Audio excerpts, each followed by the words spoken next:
So thank you so much for joining us this morning, afternoon, depending where you are. My name is Astrid Arume, and I'm a manager of cities with Deepening Community here at the Tamarack Institute. And so today's session is about what is community safety. And before we go into the session, we will take a little moment to do a land acknowledgement. So we begin this community of practice by acknowledging that we are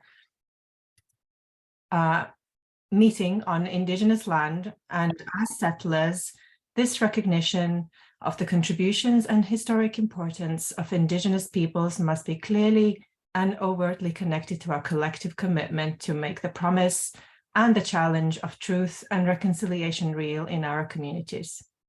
So as part of our commitment to Canada's truth and reconciliation process, we recognize the importance of land recognitions as one small way of honoring and demonstrating respect for the diverse histories and cultures of all Indigenous peoples. And as for myself, so I'm joining you from the traditional unceded, unsurrendered territory of Kanien'kehá:ka Nation, so Tiohtià:ke or Montreal, is historically known as a gathering place for many First Nations. And this acknowledgement and my ongoing learning about those who have lived on this land over time are about small parts of my ongoing commitment to reconciliation, and I acknowledge that there's a lot more to do. So in terms of technical considerations, don't worry, we have you covered. We are recording this session.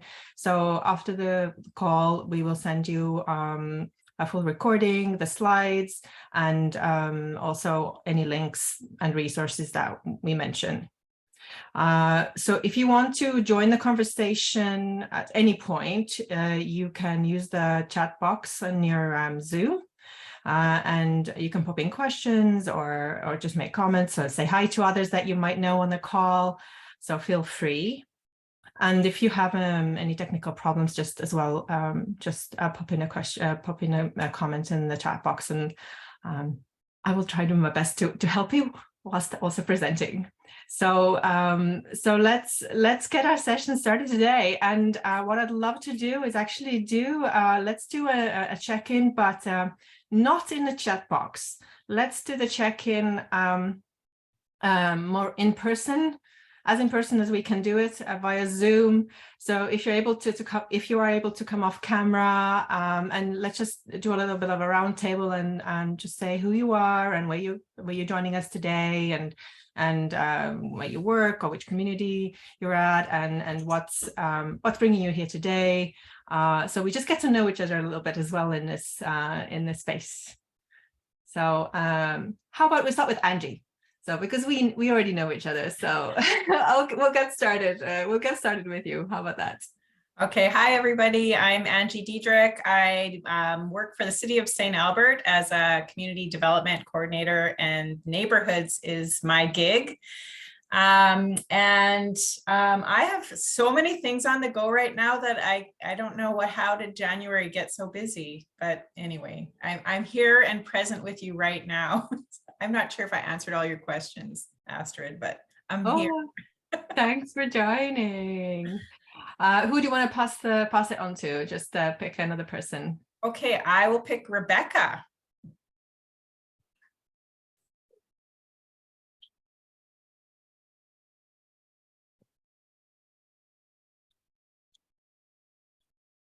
Are you able to hear us, Rebecca? Are you able to put the sound on and join us? Or maybe she's busy. Shall we maybe come back to you, Rebecca? And how about let's go to Julianne. Hi, everyone. I'm Julianne Sneps. I'm calling in from Prince Edward County in Ontario. I'm the program supervisor with the municipality of Prince Edward County, which means I'm responsible for the team who works on community development and some economic development projects. And I'm the staff liaison to the Police Services Board with respect to the Community Safety and Wellbeing Plan. And this is a new area for me, so I'm happy to be in the presence of other people who are working in this space. Amazing. Thanks for coming. Thanks, I Gina. solved- Thanks for I sharing. solved my tech issues. Sorry about that. I usually am on Google Meets, not Zoom. My computer doesn't love it. But my name's Rebecca Kaiser, and I'm coming from Treaty 6 Territory Beaver Hills House, and I work with the City of Edmonton as a neighborhood resource coordinator. Sorry about that. Oh, fantastic. Another person from Alberta. Okay. Do you know Amy? You know Angie by any chance? No, we haven't connected. Uh-huh. Okay. All right. Sounds good. Who do you want to pass the word on to? We'll go to Julianne. Oh, she just went. Oh, sorry. Let's go with Lily. I'm Lily, and this is my first time here. I got sent this from my colleague Rachel Dalkey, who works with me at Habitat for Humanity International. I'm based in New York City and have spent most of my career looking at violence and incarceration as public health issues. And so my work at Habitat is shifted a little bit, but looking at kind of the intersections of safety and housing, and I'm excited to be here. So thanks. Cool. Super. Fantastic. Pass it to Laddie.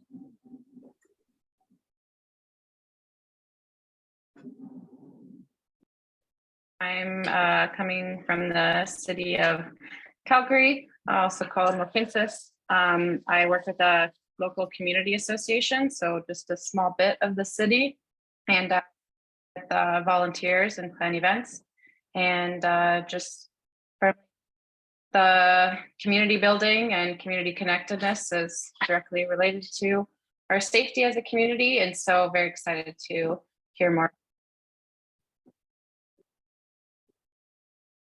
Sounds good. We lost a little bit of the sound at the end there, but thanks so much for sharing and being here. Who do you want to pass the word on to? Hasn't gone. Casey, is that how you say that? That is, yes, thank you. Hi, my name's Casey Zimmerman. I'm from the city of Kelowna. I actually found out about this through Tanya Slutton and Amy through our Strong Neighborhood program. So I'm a community safety advisor here at the city of Kelowna. We're actually in our implementation phase of our community safety plan. And we just happen to be the backbone secretariat support for that community safety plan. And I work very closely with the Strong Neighborhood Block Connector program with Tanya and Amy. So very happy to be here. Thank you. Oh, super, super. Fantastic. Who do you want to pass on the word to? Oh, yes, thank you. Let's move on to, I don't have everybody listed here. So that's a tough one. Shivani? Shivani? Okay, Yes. perfect. Hi all, my name is Shivani Prashad, and I'm a community development specialist with the regional municipality of York. I just joined this role, very new to the York region, and I'm working with community safety well-being plan for York region team. So it's quite new, and just here to learn from all of you and from Astrid. Welcome. Thanks for coming. And let's go to Norma. Hello, my name is Norma Lawrence, and I'm a neighborhood resource coordinator with the City of Edmonton.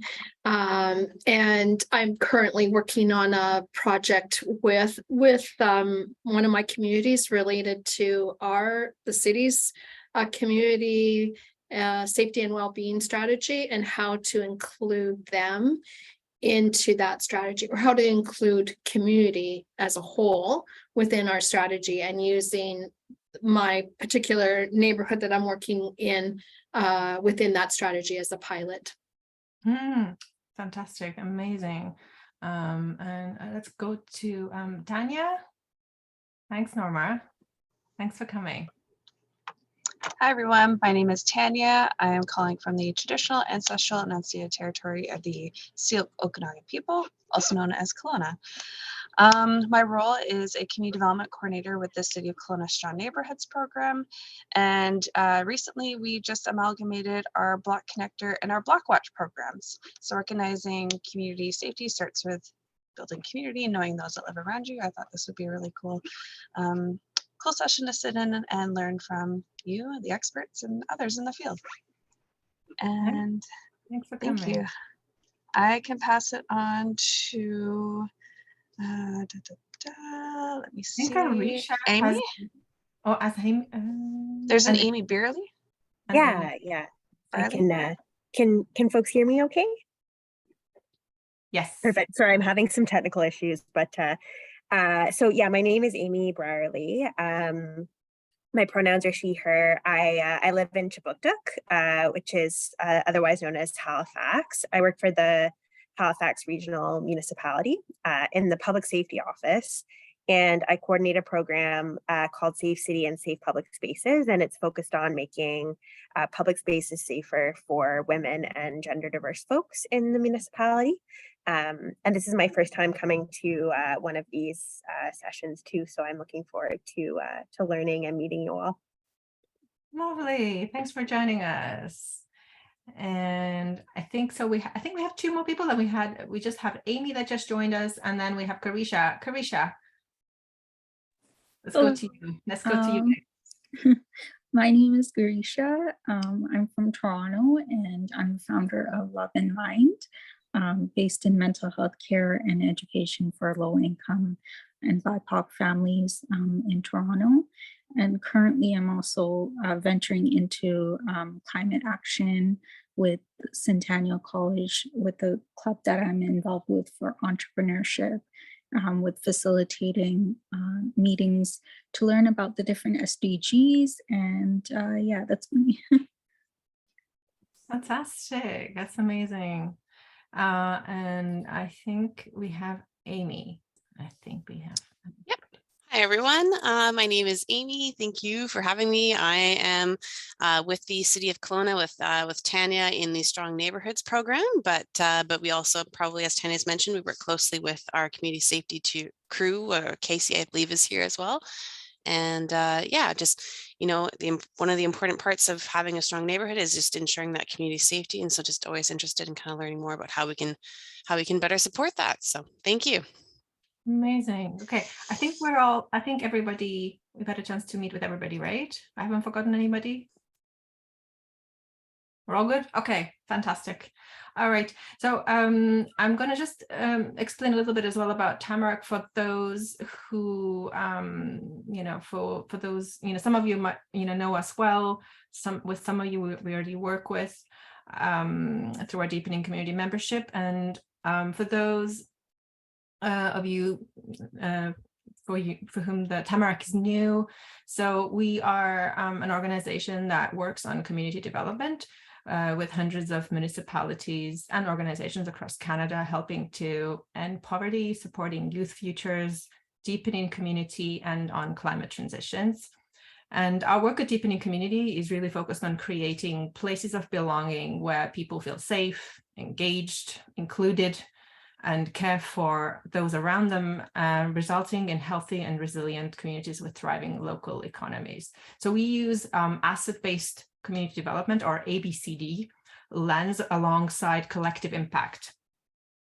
And we support institutions, organizations, neighborhoods, towns, cities. So we help them build their knowledge and skills to develop their local strategies and enable community-wide change. And I will pop a little link here for those of you who want to learn a little more. And if I can find the chat, so that would be great. Okay, so let's do here. All right. Okay, so for you guys to look at it, but I will share this later as well in the follow-up email.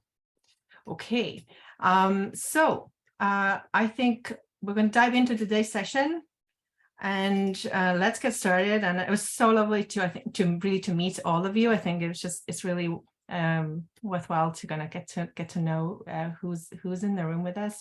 And if you want to exchange contact information and what have you, please feel free through the chat box. Or if there's anybody particular that you want to be put in touch with left after the session, feel free to reach out to me as well. Okay, so today's session is about what is community safety.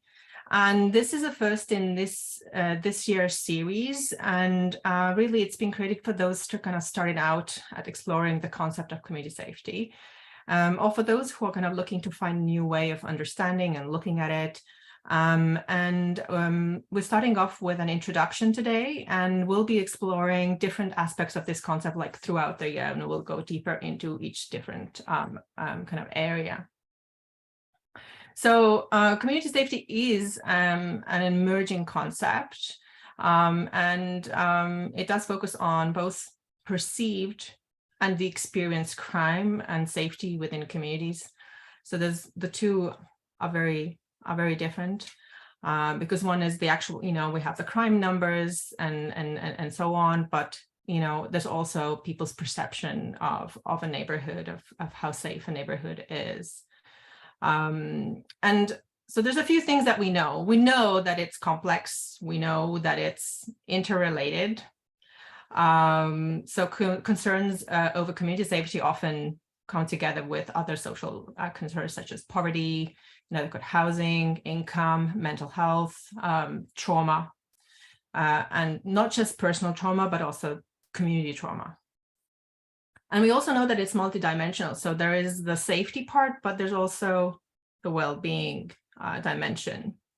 And I think the Ontario Ministry of Solicitor General has described community safety and well-being as the ideal state of sustainable community where everyone is safe, has a sense of belonging, opportunities to participate, and where individuals and families are able to meet their needs for education, healthcare, food, housing, income, and social and cultural expression.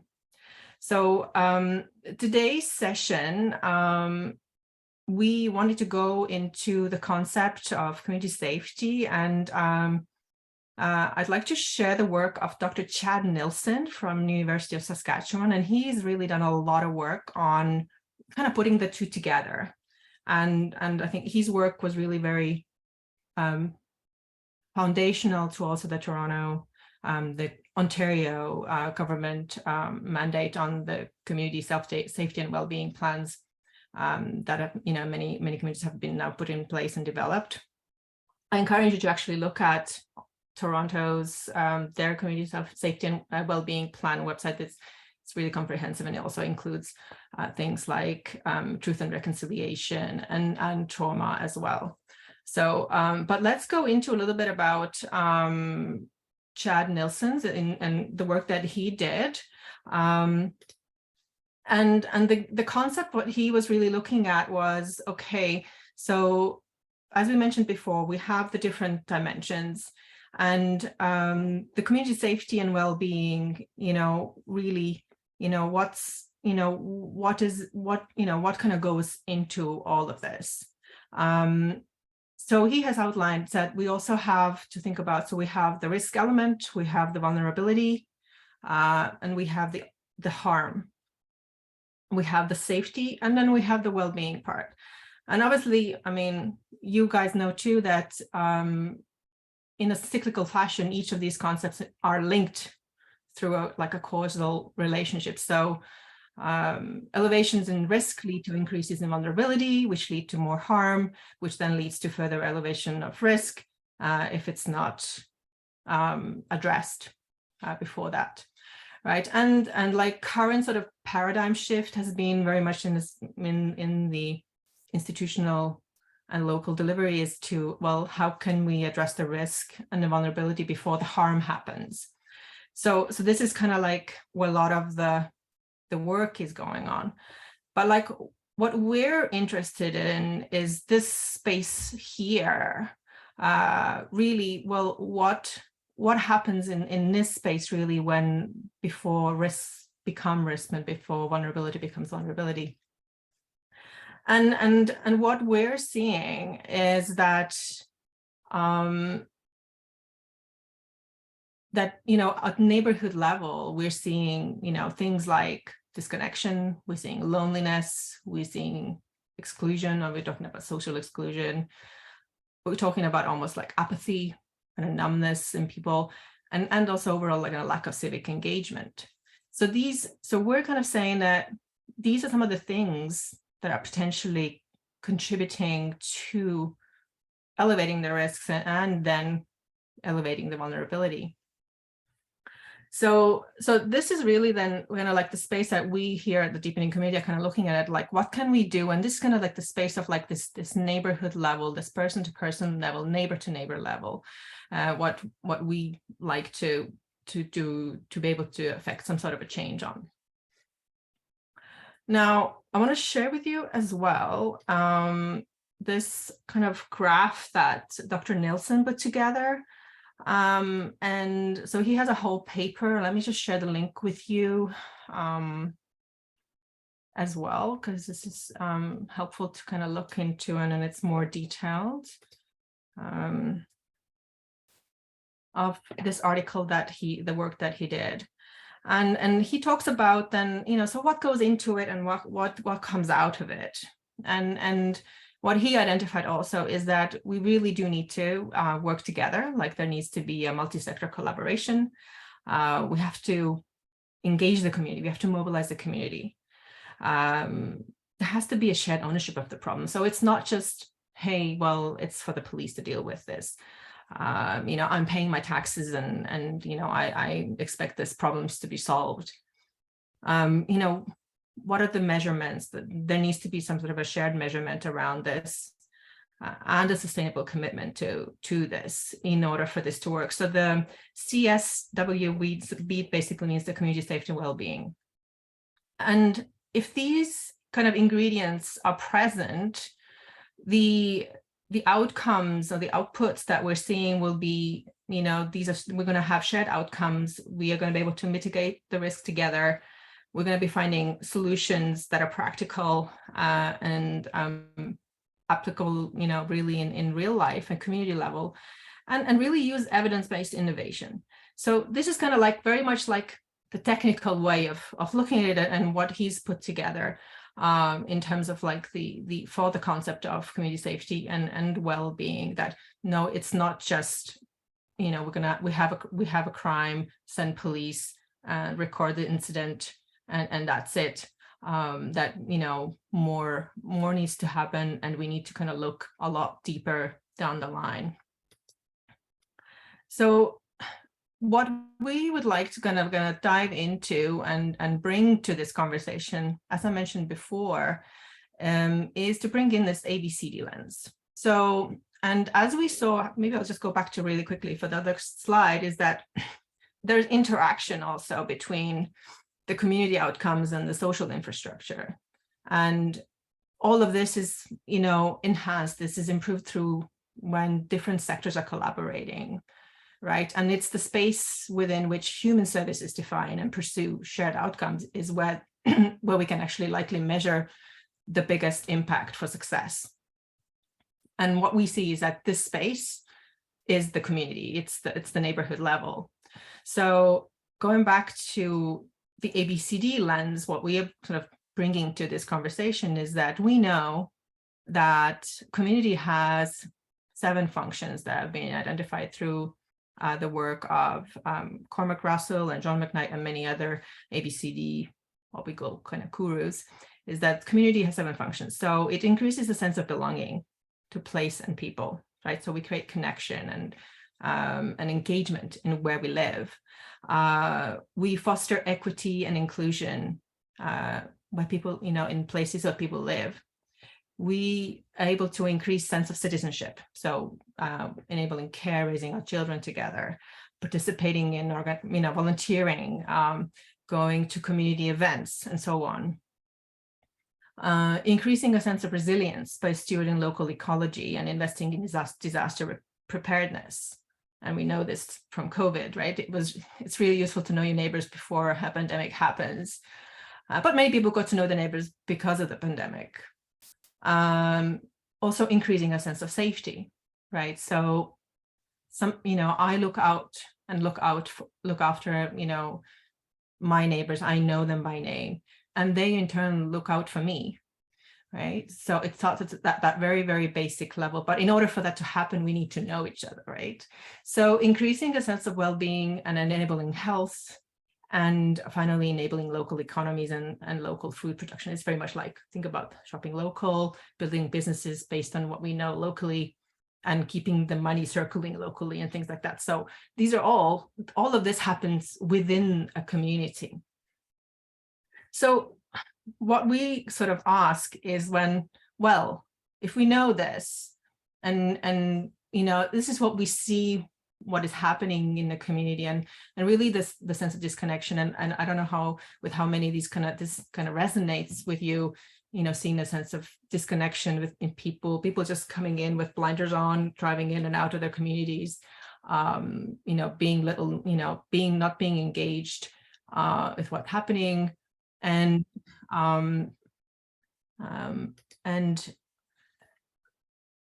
really just, you know, we have kind of lost our sense of who we are in some ways.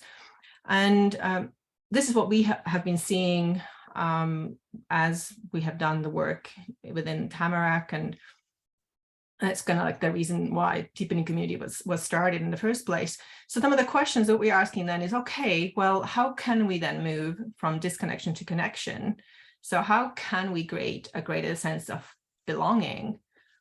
And how can we ensure that everyone is included? And what does real EDI mean? You know, how can we get past polarization that's happening in a lot of the communities? It's happening online, it's happening in communities.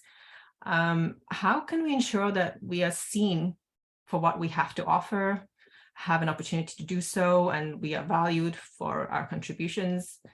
And also, how can youth be seen as key part of community today and tomorrow? So these are really like the reflections that we've had around community safety. And what I wanted to share with you today was we had a webinar last week with Cormac Russell and John McKnight. So they are both kind of the two top various team people who have been working on asset-based community development and have written many, many books over the years. And they're really kind of like the gurus of asset-based community development. And they came in for a webinar last week because they just launched a new book. And there were some parts of their conversation which I thought was really relevant to our call today. And so I wanted to share with you, because I don't know if any of you had the opportunity to come and join. So I'll play these, and I hope that the sound works. So let's give it a go. So, so the first clip is about 8 minutes, and it's about putting on a different set of spectacles and discovering a community, because trying to understand, well, how can we move from disconnection to connection? How many neighbors know you by name? Do you know them? And do they know you? And kind of looking at what do we have, but we need to discover what we have, right? Because so we're going to start with that, and then we'll go through these different clips, and then we'll get to have a bit of a chat about what you guys think about this. For citizenship. I'm going to start a bit of a wrong spot. I thought I had it timed. All right, so let's see if we can say something about that, Cormac. Mm-hmm. Yeah, so the way we... Quick question, are you able to hear the sound from the video okay? Yeah. Perfect, thanks. All right, so let's... We really wanted to communicate with folks who were living at local level, trying to figure things out around the practical question of how do I connect with my neighbors, was to say that you could really start by, in the first instance, discovery. So that's the first step, so we say there's something about putting on a new pair of glasses and recognizing that even though society can be a little bit like a meat grinder that pulls us into the marketplace, pulls us into working harder, pulls us away from those kinds of relationships that we're inviting people to take seriously. So the discovery phase is really about saying, let's try on a new pair of glasses. If you were able to stand on your street corner, or if you live in a house, stand outside your front door, and you were able to have, a magic pair of spectacles that allow you to discover things that tend to be invisible are made maybe not very valued because of the values of modern life, which promote disconnection, right? They promote it's the rugged individual, you know, it's the Frank Sinatra song, I did it my way, okay? And what we're singing is a different, or we're at least singing a different tune. I think John can hold a tune better than I can. We'll see how the fireside chat goes. Maybe if you've got a whiskey there, we might give it a try. But the Ubuntu tune says, like you say, I am because we are. But you got to discover that. And that starts with, like John says, recognizing there's an abundance of building blocks to a good life right where we live and a couple of door knocks away. But most of us live in a world where that story is not the dominant story. So somehow, as well as putting on a new pair of spectacles, you got to discover and listen with new ears. So the first 3 chapters really are all about a different perspective, standing at your block corner and seeing all of the gifts that you can't see in neighbors because they've been rendered strangers. These days, so many of our neighbors, we know in what I call head nodding terms. You know, we nod our head maybe when we're getting in the car.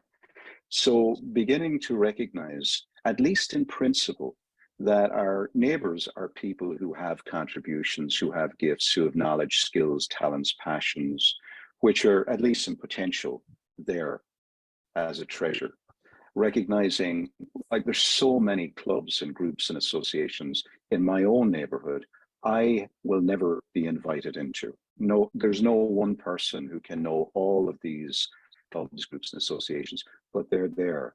So this very first few chapters is saying, let's just get really rooted in our local places, and let's be curious and make visible the invisible. That's all well and good, but then the question you asked, Heather, is how do you, once you've discovered these things, because you got to discover a little motivation too, by the way. One of the things that by March or April of 2020, I think was pretty apparent to me was that it's a pretty good idea to get to know your neighbors before you need them. Before there's a lockdown, right? So, but we've got to discover why neighborhood for us? Why neighboring up for us? A lot of people say that to me, you know, I don't think I'm really all that interested in knowing my neighbors. Why would I want to?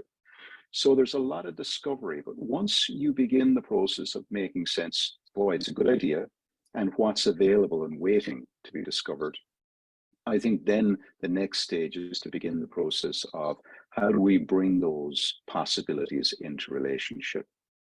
If I love music and I like playing, you know, a violin, and I spend 3 hours every Thursday night getting in my car and driving to the other side of the city to play with somebody else who's got an affinity for a violin, it might be really interesting to discover just on my block, there's an entire orchestra that doesn't know each other, right?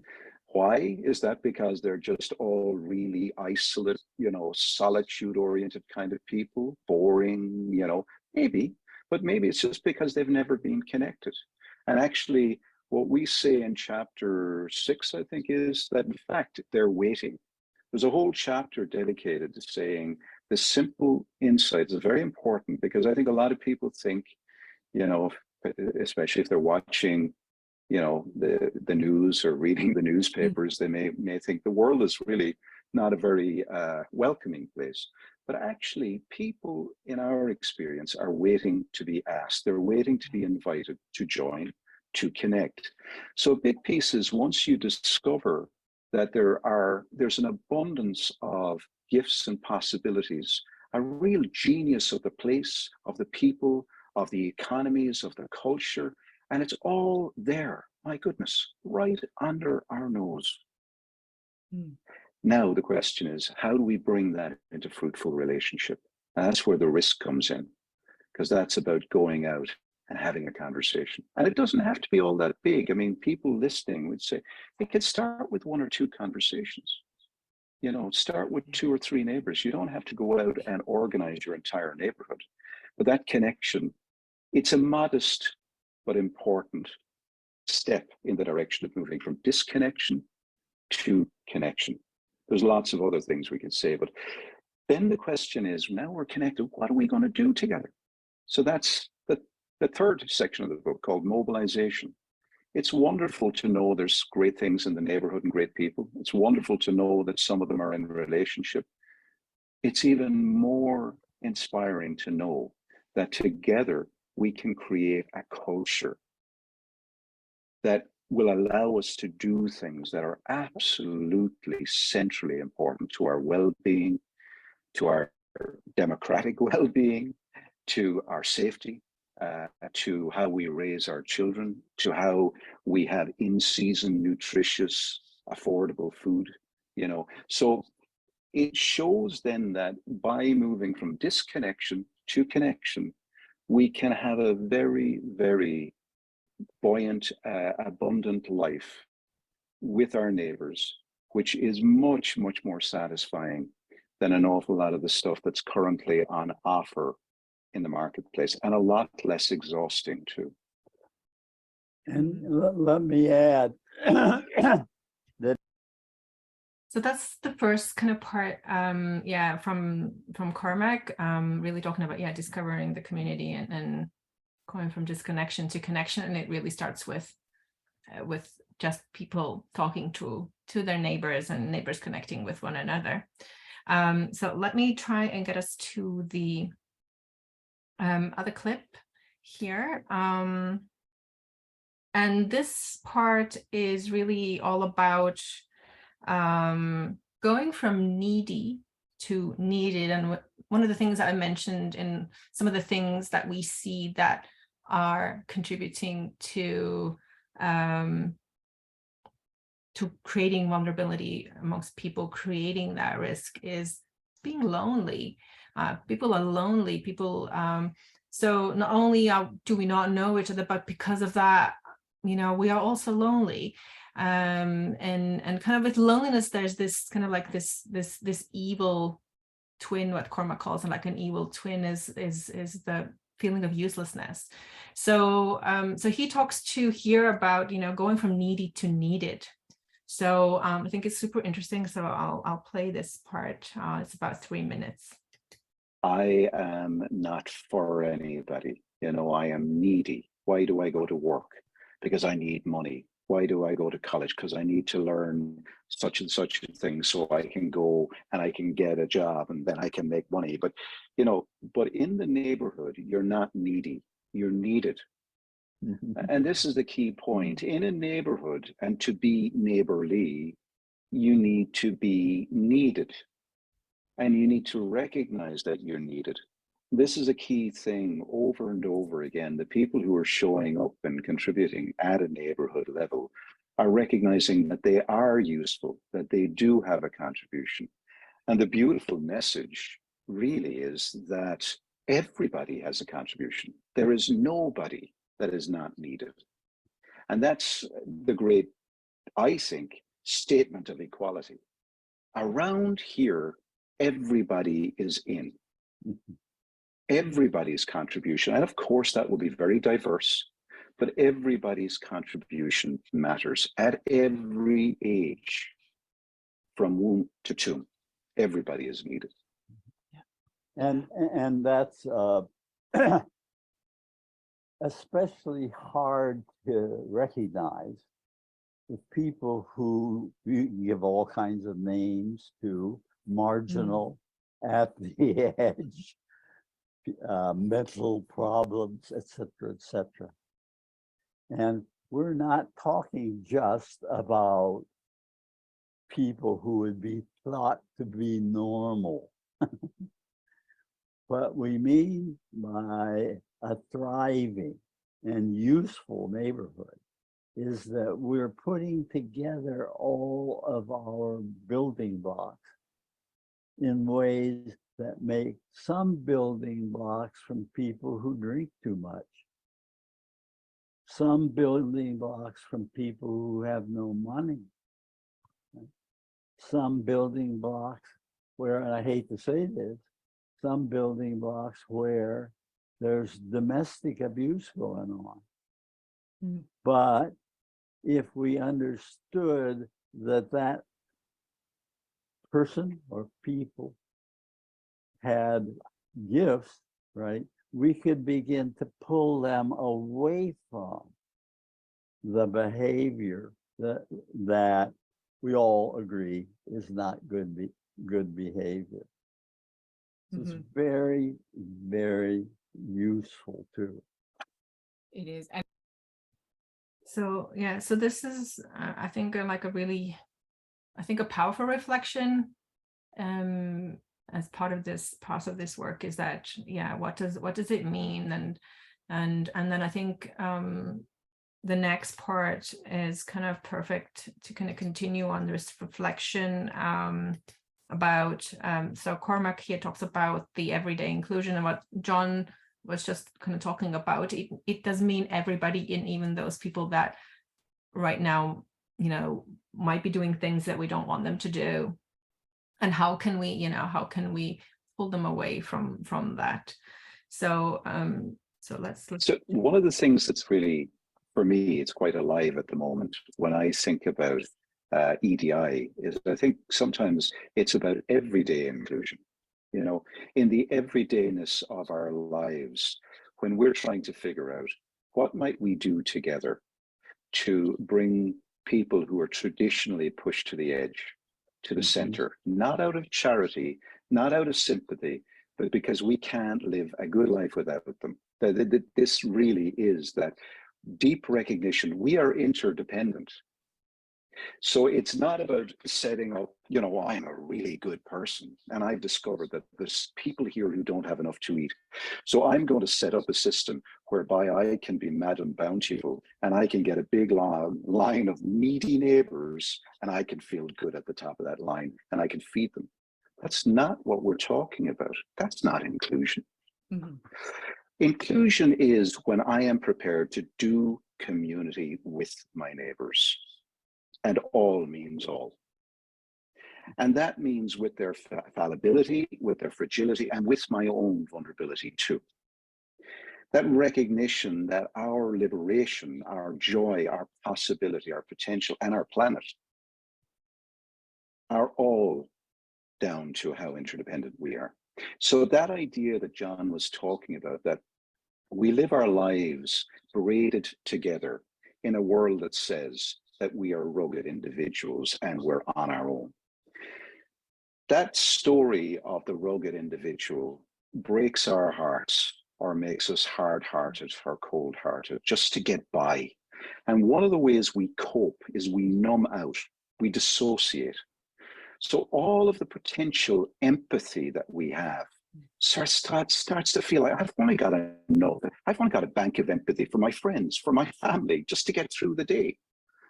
But what we find is when we do the community organizing work in our neighborhoods, it starts to enable people to tap into that empathy again and to really move beyond projects and beyond sympathy into really what might it be like here if everybody really got the opportunity to take the label off and to be recognized for their gifts. And what we're finding, this isn't, by the way, a theory. What we're reporting to you is what you know too, and what many of the people on the call know, that when we actually do things, now cultures, I'm not always convinced that culture is about values or beliefs. I think you create culture through action. So when we do things together, we say, hey, something needs doing, and we get past opinions that polarize us, and we actually start taking on projects in our local place.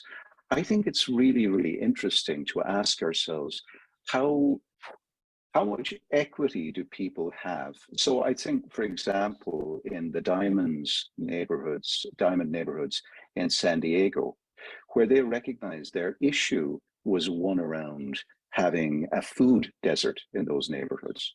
But the way they dealt with that was equity. You asked about equity. Well, now they own their own supermarket. So they didn't set up food pantries. They went to have equity. So now when, you know, a child in a car driving by with his dad or mum looks at that supermarket, they can say, Mom, Dad, do I own that? And the answer is yes. That's equity. That diversity in that particular supermarket I'm thinking of, every single ethnic group in those neighborhoods has, with their own hands and their own sweat and their own inventiveness and their own money, even though they didn't have much of it, have invested in that together so that they could respond and create greater food sovereignty. That's real inclusion. Mm-hmm. And one of my great concerns is sometimes what we say when we say equity, diversity, and inclusion is we mean everybody gets the same access to the same program as long as they're prepared to be a client. We're talking about is fundamentally about being a citizen in a democracy where you're not just defined as needy, but you're needed. That's real EDI. Yeah. Can I also mention that for the Canadians here, that in Prince George, in British Columbia, there's a group of people called Project Friendship. And they are not a big group, but a very influential group. And they have taken on the task of making sure that there's nobody who's an outsider.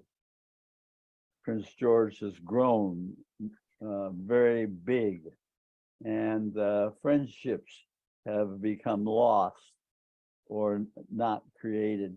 And so they have created a group who gets to know people who are at the edge, gets to know their gifts, and then connect them to maybe a club, maybe a group, maybe association, maybe another person. And they've been doing this for 30 years. You might look at their website. It's called Project Friendship. But the thing, and most of these people are people who would have a label called disability. But what you can learn from them is how many people they have engaged who are titled disabled, which has to do with their deficiency, who they found the reverse, the enable, and used that gift as the way they reconnected people into community life. So there's a real practical example. And at least at the beginning, there are 6 people. But 6 people could connect hundreds of people in Prince George. And it's still going on. Yeah, so yeah, pretty powerful, I think. And I think there's one thing that my colleague Heather goes on to say is that, is that often that when we put a label on somebody, we make them invisible. And then it all kind of circles back to that, what we said before as well. So much of it, the trauma in the community that people, there's so many people that feel invisible and they are invisible. So like, how can we connect with those folks, and how can, like John says, from the edge, bring them more towards the center, connect them with other people, connect them with groups where they can also feel that they can use their gifts and skills and contribute and be seen and be needed and valued for what they have to offer. So that's kind of like one of the other really big reflections here. And then I think we'll close off with the last kind of piece from this really, really amazing webinar. So I will share the link after with you as well. Cormac here talks about now young people. We just talked about people, about everyday inclusion, but especially young people. And I think this is a really beautiful reflection of what he just shared here. Often young people want fundamentally to be needed. Their greatest need is the need to be needed. Oops, sorry.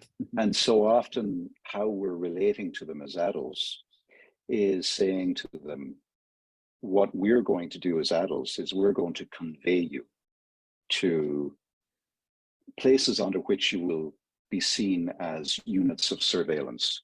So we don't allow them to go out on the streets to play with fellow neighbors who are also fellow young people anymore, we organize playdates. We dispatch them to single purpose institutions called schools, where, you know, I mean, it's an interesting question about education, because I think one of the things is we could flip that question and say, could we also invite some of the units and some of the institutions of education to really recognize that the primary unit of education is the neighborhood, not the classroom. And the primary teacher is the citizen, of which, you know, a teacher is one. And, you know, when we think about it in those ways, we also recognize there's no age barrier to contribution in the neighborhood. So yes, it takes a village to raise a child, but it also takes a child sometimes to raise a village, to raise the awareness. Just last night in Germany, we saw a child, and I don't want to start naming names, but a child who's really bringing global conscious awareness to the importance of showing up around our planet and recognizing that we shouldn't just be stewarding our planet, but we should be revering Mother Nature. We have a responsibility to Mother Nature. Again, I don't want to get pulled into a big debate about, you know, protests and all of that, but I admire her because she's not a leader of tomorrow. She's a leader of today. She's showing up. We saw this with gun control. You remember, John, when I was in Chicago a few years back, and I'm not, again, advocating one way or another about kids walking out of classroom, or I don't even want to go down. That's just a red herring. But the kids showed up. They said, hey, this is something, we stand for peace. And, you know, they're sending a message to us as adults now in every single neighborhood. The trick is not to aggregate all of the kids with each other and say, hey, kids, off you go and do something. We need to learn from gangs, because gangs have figured out something that we as communities need to know, which is this. If you can actually create a connection between young people and productive adults, and you can do something meaningfully about our shared place, that really gives them a sense that they're needed, and they actually are. So creating those kinds of connections, I think, is important. We see the growth of gangs as we see the retreat in citizenship in neighborhoods. So I think what we need to learn to recognize here is this isn't just a youth question. This is a village question. That's, right. So I think I'll stop it there and come back to our session here. So yeah, I think hopefully you'll get a chance to kind of, if you have a chance to listen to the whole webinar in its entirety. And there's a book that's come out, it's called Connected Community, which is by Cormac Russell and John McKnight. So it's fresh off the press, Connected Community, where they kind of go in deeper into each of these parts and talking about the building blocks of community. But yeah, so I kind of wanted to kind of today kind of go into these bits and hear these reflections, and I guess like I'd like to kind of take this minute to kind of chat with all of you and kind of get your sense of you know, what does a safe community look like, kind of having heard these things, knowing that we have like this theory, you know, when we have the perception of community safety, now we are moving forward towards community safety and well-being. We're incorporating well-being, but what does it mean? You know, okay, yes, we're trying to reduce the risk, to reduce the harm, to avoid the harm, and you know, to reduce the vulnerability. But like, what happens before we get to all of that in the community space? So like anybody who wants to come off mute, or if you want to put comments in the chat, maybe Amy, I think you guys are in Kelowna. You guys are I think today on today's call, who are also doing more like further ahead on the road. So I'd love to hear some thoughts, and really anybody who wants to, you know, kind of share their reflections. Go for it, Shivani. Hi, everyone. I'm a very talkative person because I have passion for the community, but just want to share that every single word was in the video as an immigrant, I lived through. I am in this community last 16 years, and after 16 years, I feel now we are connecting with the community. But my husband, myself, my kids, we have to put a lot of efforts towards what are we giving to the community. People used to turn their faces, never look at it. Now they are offering, can I walk your dog? And if my barbecue is on, I can call my neighbor and say, can you turn it off because I forgot about it? And it took me 15 years, but very well said. It's not what community is giving me. What am I giving to them? How can I help the community? And we have 4 or 5 families here. I would say, I was just talking to my husband last week. After 16 years, we feel we have a community, and none of us want to leave this community. None of us, because we look for each other, like depend on each other. Our kids are safe here when they were small. I mean, each and every word what was said, I have lived through each and everything. So yes, a lot of efforts, a lot of work need to be done, but you need to discover what am I giving to the community. And well said, each one of us has something to give to the community and create that culture of well-being and safety and belongingness. Thank you. Thanks, Shivani. Thanks so much for sharing. Anybody else want to share some thoughts around that? What does a safe community look like, or just reflections on what we just kind of like listen to, the little bits and pieces? Okay, I'll jump on and give my thoughts. Go for it. Yeah, and so I think kind of what I guess was really kind of discussed through a lot of these clips, and what I totally agree with is just where there is really that shared responsibility for community and for kind of creating a safe community. So it's not just like where everyone sees their role and sees that they have like an important contribution in having a safe community. And I guess maybe kind of what I'm going through philosophically, or what I'm grappling with is as a municipal representative is just what our role is in trying to kind of shift that perspective. I think the challenge with being from a municipality is as soon as we kind of start to go out and kind of talk to members in the community, they're kind of just automatically is like, okay, like the city will do something about this. And so it's just how do I as a city representative try to really encourage people to think about themselves and their role and their contribution to ensuring that safe community. And I think that's also the part of that paradigm shift, is that like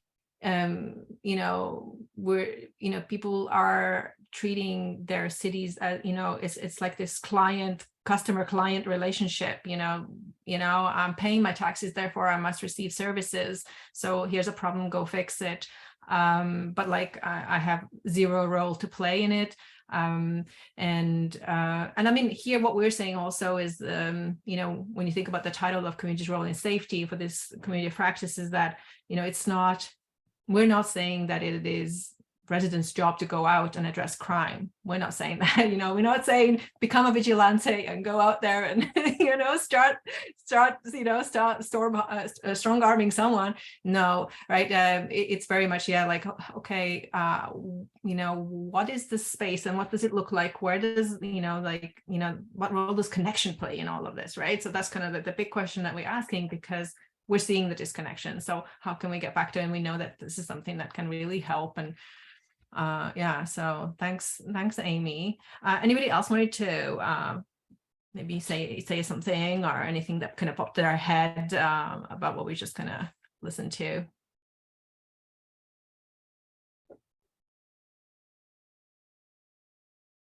No?